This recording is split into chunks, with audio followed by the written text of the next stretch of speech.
Hello students, I am नवीन। स्वागत है आपका मेरे यूट्यूब चैनल बेसिक मैथ्स और टिप्स में। और इस वीडियो में मैं करने वाला हूँ class 9th chapter Heron's formula से रिलेटेड इंपॉर्टेंट क्वेश्चंस जो मैंने आर डी शर्मा से लिए हैं। तो चलिए शुरू करते हैं। तो देखिए, फर्स्ट क्वेश्चन में हमें बताया है if the area of equilateral triangle is 16√3 centimetre square then its perimeter is. और हमें यहाँ पर चार ऑप्शन दिए हैं। तो यहाँ पर हमें इक्विलेटरल ट्राइंगल का एरिया बताया हुआ है और हमसे पैरामीटर पूछा है। तो देखिए, क्वेश्चन के अकॉर्डिंग ही मैं यहाँ लिख लेता हूँ कि मुझे मालूम है यहाँ पर एरिया ऑफ इक्विलेटरल ट्राइंगल और ये है 16√3 सेंटीमीटर स्क्वायर। जैसा कि हम जानते हैं कि एरिया ऑफ इक्विलेटरल ट्राइंगल का फॉर्मूला होता है √3/4 ए स्क्वायर। यहाँ पर ए जो है वो साइड के इक्वल होता है और ये इक्वल है 16√3 के। अब यहाँ देखिए, अगर ये √3 इधर हम शिफ्ट करें तो ये अपॉन में आएगा, तो ऊपर नीचे √3 कैंसिल हो जाएगा। तो इसलिए मैं यहाँ √3 से √3 यही कैंसिल कर देता हूँ। अब मेरे पास यहाँ बचता है a² इक्वल टू 16। अब 16 के नीचे कुछ नहीं तो 1 लगा लेंगे और यहाँ पर हम इसको क्रॉस मल्टीप्लाई कर लेते हैं। तो a² की 1 से मल्टीप्लाई करेंगे तो आएगा a² और यहाँ पर 16 4 जा 64। अब देखिए, यहाँ पर स्क्वायर है, अगर हम इसको इक्वल टू के बाद शिफ्ट करेंगे तो यहाँ पर वो रूट में कन्वर्ट होगा। तो इस तरह से हम लिख सकते हैं यहाँ पर a इक्वल टू √64। तो जैसे कि हम जानते हैं 64 का जो रूट है वो 8 होता है। तो इस तरह से a जो है वो हमारे पास 8 आ जाता है, यानी कि हमारे पास साइड जो है इक्विलेटरल ट्रायंगल की वो 8 आ गई है, जो कि सेंटीमीटर में है। अब हमें यहाँ पर पैरामीटर पूछा था इक्विलेटरल ट्रायंगल का। तो पहले मैं पैरामीटर का फॉर्मूला लिख लेता हूँ यहाँ पर, और ये होता है 3 मल्टीप्लाई साइड। ये इसलिए होता है 3 मल्टीप्लाई साइड क्योंकि तीनों साइड जो हैं वो इक्वल होती हैं इक्विलेटरल ट्रायंगल की। तो इसलिए हम 3 इंटू साइड लिखेंगे पैरामीटर का फॉर्मूला। तो यहाँ 3 मल्टीप्लाई साइड हमारी आ चुकी है जो कि है 8 सेंटीमीटर। तो मैं यहाँ पर इसको पुट कर लेता हूँ। तो इस तरह से आ जाता है। तो 24 जो है वो आंसर आ जाता है पहले क्वेश्चन का। हम ऑप्शन में चेक करते हैं कि कौन सा आंसर हमारा करेक्ट होगा। तो देखिए, हम यहाँ पर देख पा रहे हैं कि हमारा ऑप्शन बी जो है वो बिल्कुल करेक्ट है। अब चलते हैं सेकंड क्वेश्चन पर। तो देखिए, सेकंड सम में हमें दिया है if an isosceles right triangle has area 8 centimetre square then the length of its hypotenuse is. और हमें इन ऑप्शन में से कोई एक चुनना है जो कि राइट होगा। तो इस सम में हमें एक आइसोस्केलेस ट्राइंगल दिया हुआ है जो कि राइट एंगल ट्राइंगल है और साथ में उसका एरिया हमें गिवन है। हमें हाइपोटेनस की लेंथ निकालनी है। तो देखिए, यहाँ पर मैं एक फिगर बना लेता हूँ आइसोस्केलेस राइट ट्रायंगल की, और इसका एरिया मुझे यहाँ गिवन है कि ये 8 सेंटीमीटर स्क्वायर है। और मुझे यहाँ पर अगर ये सपोज कीजिए कि ABC है तो इसमें हमें AC की लेंथ निकालनी है। ये हाइपोटेनस हमारी यहाँ पर, क्योंकि एक आइसोस्केलेस ट्रायंगल है तो इसलिए यहाँ पर AB और BC ये दोनों ही एक दूसरे के बराबर होगी। ये दोनों ही मुझे नहीं पता है, ठीक है। तो मैं इन दोनों को मान लेता हूँ कि ये x है। तो मैंने यहाँ पर दोनों साइडें इक्वल होने की वजह से मैंने AB और BC दोनों को x मान लिया है। देखिए, जैसा कि हम जानते हैं कि area of triangle ABC equal है 8 सेंटीमीटर स्क्वायर के। तो एरिया ऑफ ट्राइंगल ABC की जगह पर हम इसका फॉर्मूला लिख सकते हैं जो कि है 1/2 मल्टीप्लाई बेस मल्टीप्लाई हाइट। तो ये इक्वल होगा 8 सेंटीमीटर स्क्वायर के। तो यहाँ पर बेस जो है वो अगर हम देखें तो बेस है हमारा यहाँ पर BC और हाइट अगर हम देखें तो वो है AB। तो ये 8 सेंटीमीटर स्क्वायर के बराबर है। अब यहाँ पर 1/2 मल्टीप्लाई x क्योंकि दोनों ही इक्वल हैं, ठीक है। क्योंकि आइसोस्केलेस ट्रायंगल है तो इक्वल है, तो इसलिए मैंने x माना हुआ है। तो इसकी जगह पर मैंने x पुट कर लिया इक्वल टू 8। अब x इंटू एक्स हो जाएगा x² इक्वल टू 8। यहाँ क्रॉस मल्टीप्लाई कर लेते हैं हम इसकी। तो जब हम यहाँ क्रॉस मल्टीप्लाई करेंगे तो ये हो जाएगा x² इज इक्वल टू 8 2 जा 16। तो यहाँ पर स्क्वायर जो है शिफ्ट होगा तो रूट बनाएगा यहाँ। तो यहाँ पर इस तरह से आंसर हो जाता है 4। तो x की वैल्यू जो है 4 आ गई है। तो यानी कि AB और BC दोनों ही 4 सेंटीमीटर जो हैं वो यहाँ पर आ जाते हैं। लेकिन हमें यहाँ पर तो हाइपोटेनस निकालनी है, ठीक है, क्वेश्चन के अकॉर्डिंग। तो हाइपोटेनस है AC। तो हाइपोटेनस निकालने के लिए हम फॉर्मूला यूज़ करेंगे रूट में base square plus height square, ठीक है। अब यहाँ पर हम देखें तो बेस भी हमारा 4 है और हाइट भी हमारी यहाँ 4 आई है। तो AC हम निकाल पाएंगे, इसको सॉल्व कर देते हो। तो रूट में 4 4 जो होता है 16, यहाँ पर भी 4 4 जो हो गया 16।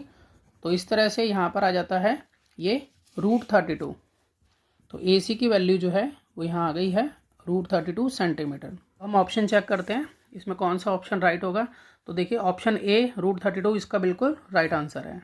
अब चलते हैं इसके तीसरे क्वेश्चन पर।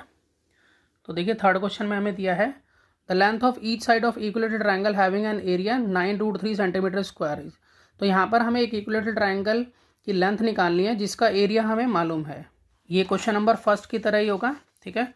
तो इसमें मैं पहले लिख लेता हूँ कि मुझे मालूम है कि area of an equilateral triangle, ये हमें दिया हुआ है 9√3 सेंटीमीटर स्क्वायर, जो कि इक्वल होता है, एरिया ऑफ इक्विलेटरल ट्रायंगल होता है √3/4 a², जहाँ पर a जो है वो साइड होती है, तो ये हम रखेंगे 9√3 के इक्वल। अब यहाँ पर √3 से √3 कैंसिल हो जाता है, जैसे कि मैंने फर्स्ट क्वेश्चन में आपको बताया था। अब यहाँ पर आएगा a² = 9/1। अब यहाँ क्रॉस मल्टीप्लाई करेंगे तो a² 1 जा a² और 9 4 जा 36। a शिफ्ट होगा इधर तो ये रूट बनाएगा। √36 को हम सॉल्व करें तो आ जाता है हमारे पास 6। तो इस तरह से लेंथ ऑफ साइड जो है इक्विलेटरल ट्रायंगल की वो आ गई है 6, यानी कि वो जो ट्रायंगल है इक्विलेटरल उसकी सारी साइडें 6 होंगी। तो अगर हम यहाँ ऑप्शन में चेक करें तो देखिए यहाँ पर ऑप्शन डी बिल्कुल करेक्ट है। चलते हैं नेक्स्ट क्वेश्चन पर। तो देखिए यहाँ पर है, if the area of regular hexagon is 54√3 centimetre square then the length of its each side is. तो हमें यहाँ पर रेगुलर हेक्सागन का एरिया गिवन है और हमें उसकी हर एक साइड निकालनी है, वो क्या होगी। चलिए इसको भी सॉल्व करते हैं।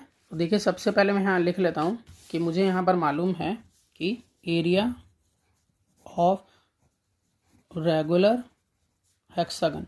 अब हेक्सागन जो है इसमें 6 साइडें होती हैं और रेगुलर का मतलब ये होता है कि वो 6 की 6 साइडें जो हैं वो एक दूसरे के इक्वल होगी। जैसे इक्विलेटरल ट्रायंगल में 3 साइडें होती हैं और तीनों साइड एक दूसरे के इक्वल होती हैं, उसी तरीके से रेगुलर हेक्सागन में 6 साइडें एक दूसरे के इक्वल होती हैं। तो यहाँ पर हमें ये दिया हुआ है, ये दिया हुआ है 54√3 सेंटीमीटर स्क्वायर। अब हम यहाँ पर इसका फॉर्मूला लिखेंगे तो इसका फॉर्मूला होता है 3√3/2 मल्टीप्लाई a² इक्वल होगा अब ये 54√3 के बराबर, ठीक है। यहाँ √3 से √3 पहले की तरह कैंसिल कर दीजिए। अब यहाँ आ जाता है 3a² = 54। तो यहाँ हम क्रॉस मल्टीप्लाई कर लेते हैं। तो 3a² को 1 से मल्टीप्लाई करेंगे तो आएगा 3a² = यहाँ पर 54 × 2। अब ये जो 3 है ये अपॉन में आ जाएगा अगले स्टेप में। तो a² = 54 × 2/3। अब यहाँ पर इसको सॉल्व करते हैं। देखिए जब हम इसको काटते हैं तो ये जाता है 3 1 जा 3 और 3 8 जा 24। अब यहाँ पर आ गया 18 2 जा 36। तो a² जो है वो 36 के इक्वल हो गया, तो इसलिए a कहलाएगा √36 और √36 को सॉल्व करते हैं तो आता है 6। तो इस तरह से उस रेगुलर हेक्सागन की हर एक साइड जो है वो 6 सेंटीमीटर है। तो हम ये ऑप्शन चेक करते हैं तो देखिए यहाँ पर ऑप्शन सी जो है वो बिल्कुल राइट है। अब चलते हैं लास्ट सम पर, और ये बहुत इंपॉर्टेंट भी है, अक्सर एग्जाम्स में पूछा जाता है। तो देखिए फिफ्थ सम में हमें दिया है the sides of a triangles are 35 centimetre 54 centimetre and 61 centimetre respectively. The length of its longest altitude is. तो यहाँ पर हमें ट्राइंगल की तीनों साइडें दी हुई हैं और हमें यहाँ पर जो उसका लॉन्गेस्ट एल्टीट्यूड है, मतलब लॉन्गेस्ट हाइट जो है वो बतानी है, और हमें यहाँ ऑप्शन दिए हुए हैं। देखिए क्वेश्चन के अकॉर्डिंग मैंने एक रफली फिगर बना ली यहाँ पर, इसको नाम दे दिया ABC। तो यहाँ पर हमें 3 साइड्स गिवन थी, पहली जो है वो है 35, दूसरी 54 और तीसरी 61। तो हमें सबसे पहले यहाँ पर इसका एरिया निकालना होगा इस ट्राइंगल का। तो एरिया ऑफ ट्राइंगल जैसा कि हम जानते हैं, जब स्केलन ट्राइंगल होता है मतलब तीनों साइड एक अनइक्वल होती हैं, उस केस में एरिया ऑफ ट्राइंगल होता है रूट में S, S - A, S - B, S - C। अब ये S क्या होता है? S होता है सेमी पैरामीटर। तो सेमी पैरामीटर निकालने के लिए हम क्या करते हैं, पैरामीटर का हाफ करते हैं। अब जो ये साइडें हैं, पहली साइड A है, ये B है, ये C है, तो हम क्या करेंगे A + B + C, इससे इसका पैरामीटर आएगा और इसको कर देंगे 2 से डिवाइड, जिससे कि सेमी पैरामीटर हमें मिलेगा। तो यहाँ पर पहले सेमी पैरामीटर निकालेंगे, फिर हम ये वाला फॉर्मूला लगाएंगे, ठीक है। तो A जो है वो 35, फिर ये है B 54, C है 61, इसके अपॉन में 2, इन सबको सम करते हैं तो आ जाता है 150, 150 अपॉन में 2। जब हम इसको कैंसिल करते हैं 150 को 2 से तो आ जाता है 75। अब हम यहाँ पर एरिया निकाल लेते हैं कि एरिया ऑफ ट्राइंगल, रूट में पहले S लिखेंगे, S यानी कि 75, फिर S - A मतलब 75 - A हमारा क्या था 35, फिर S - B यानी कि 75 - B क्या हमारा 54, ठीक है, ये 54 है। फिर रूट में आगे लिखेंगे हम s माइनस सी, एस मतलब 75 माइनस सी यानी कि 61। अब हम यहाँ इसको सॉल्व कर लेते हैं। तो 75 को ऐसे लिखते हैं अभी, तो 75 में से 35 गए तो यहाँ आ जाता है 40। फिर 75 में से 54 गए तो यहाँ आ जाता है 21 मल्टीप्लाई 75 में से 61 गए तो यहाँ आ जाता है 14। अब हम यहाँ इसको एक्सपेंड कर लेंगे। देखिए मैंने यहाँ पर इसको फैक्टराइज करके लिखा है। 75 को 5 × 5 × 3 ये 75 हो गया, और 40 को मैंने लिख लिया है 2 × 2 × 2 × 5 ये 40 हो गया, और यहाँ 7 × 3 21 हो गया, और 14 को लिख लिया 7 × 2। अब देखिए, अब जो वैल्यूज़ डबल हैं उसमें से एक एक हम बाहर ले लेंगे, ठीक है, इससे रूट जो है कैंसिल हो जाता है। तो यहाँ पर हम इस तरह से लिख सकते हैं कि ये 2 5 हैं यहाँ पर, और यहाँ पर एक 5 ये है, तो इसका जो है पेयर नहीं बन रहा है, ठीक है। बाकी हम देखें यहाँ पर इसमें ये 2 का पेयर बन गया, और यहाँ पर ये वाला 2 है तो इसके साथ इसका पेयर बनेगा। यहाँ पर 7 के साथ इस वाले 7 का पेयर बनेगा। 3 भी पेयर में है तो उसको भी हम सर्कल कर लेते हैं। तो अब देखिए 5 जो है वो एक बार है। अब अगर हम 2 देखें तो 2 जो है उसके 2 पेयर हैं, तो इसलिए 2 बाहर आएंगे। अब उसके बाद अगर हम देखें तो 3 भी पेयर में है तो एक 3 बाहर आएगा। 7 भी पेयर में है तो यहाँ एक 7 बाहर आएगा। अब अंदर जो है सिर्फ एक 5 बचा है जिसका पेयर नहीं बना है, तो इसलिए ये रूट में रहेगा। अब हम इसको मल्टीप्लाई कर लेते हैं। इन सबको मल्टीप्लाई करेंगे तो यहाँ पर आ जाएगा हमारा 420 √5 सेंटीमीटर स्क्वायर। अब देखिए इस सम में हमें एल्टीट्यूड पूछा था, जो कि लॉन्गेस्ट यानी कि लॉन्गेस्ट हाइट पूछी थी। तो जो लॉन्गेस्ट हाइट होती है वो शॉर्टेस्ट बेस पर फॉल करती है, यानी कि हम ये कहेंगे कि the altitude corresponding to shortest base is longer. तो कहने का मतलब ये है कि जो एल्टीट्यूड कॉरस्पॉन्डिंग होता है शॉर्टेस्ट बेस पर वो ही लॉन्गर होता है।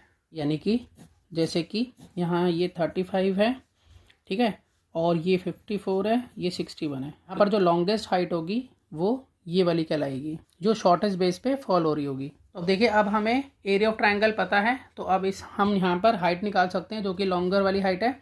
तो हम यहाँ लिखेंगे कि एरिया ऑफ ट्रायंगल ABC ये हमें मालूम है, जो कि आया है 420 √5 सेंटीमीटर स्क्वायर।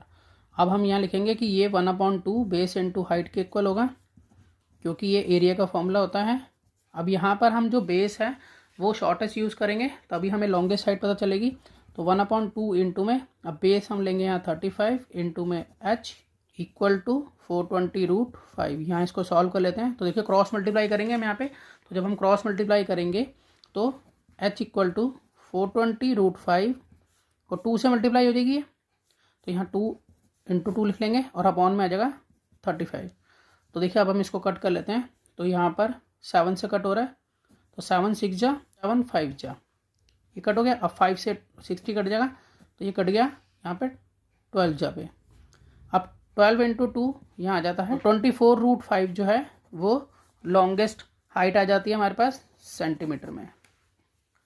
तो मैं आशा करता हूँ कि आपको सम समझ में आए होंगे। इसी तरह के बहुत से सम क्लास 9th के लिए पहले से अपलोड हैं, आप उन्हें देख सकते हैं। तो मिलते हैं नेक्स्ट वीडियो में और नए सम के साथ। तब तक के लिए गुड बाय।